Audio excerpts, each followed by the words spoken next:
மச்சான் எக்ஸ நான் மறந்துடலான்னு இருக்கேன். இனிமே அந்த வார்த்தையை என் காதுல கேட்க விரும்பல. நீ தான் மச்சான் என்ன பாத்துக்கணும். அந்த வார்த்தை என் காதுல வந்து சேரக்கூடாது. பாத்துக்கோடா. எக்ஸ்ட்ரானரிடா. டேய் எக்ஸ்ட்ரானரிடா. அந்த வார்த்தையை ஏன்டா சொல்ற? எந்த வார்த்தைடா? டேய் ஆர்டினரிக்கு முன்னாடி வர வார்த்தையை சொல்லாதடா. ஆர்டினரிக்கு முன்னாடி டேய் உனக்கு பாராட்டணும்னா வாழ்த்துக்கள்னு சொல்ல தெரியாதா? சூப்பர்ரான்னு சொல்லு. வாழ்த்துக்கள். நோ, சுகரே பத்தலண்ணா. எக்ஸ்ட்ரா கொஞ்சம் சுகர் போட்டு குடுண்ணா. எக்ஸ்ட்ரா போட்டு குடுண்ணா. என்ன கேட்ட? சுகர் கொஞ்சம் எக்ஸ்ட்ரா கேட்டேன். ஏடா டேய் சக்கரை பத்தலனா அதிகமா கொடுங்கன்னு கேட்கலாம்ல, இல்ல தூக்கலா போட்டு கொடுங்கன்னு கேட்கலாம்ல. ஏன்டா அந்த வார்த்தை சொல்லி வெறுப்பு ஏத்துறீங்க? போடா போடா.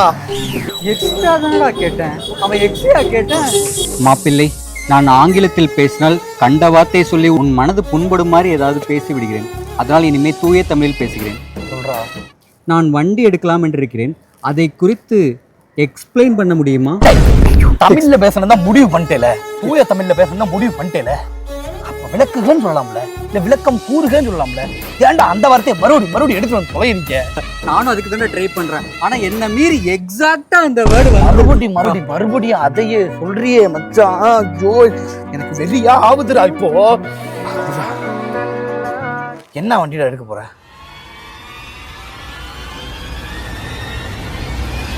எக்ஸல் மச்சான். டேய் பொறமுக்கு நாயா டேய், என் கண்ணு முன்னாடி வந்து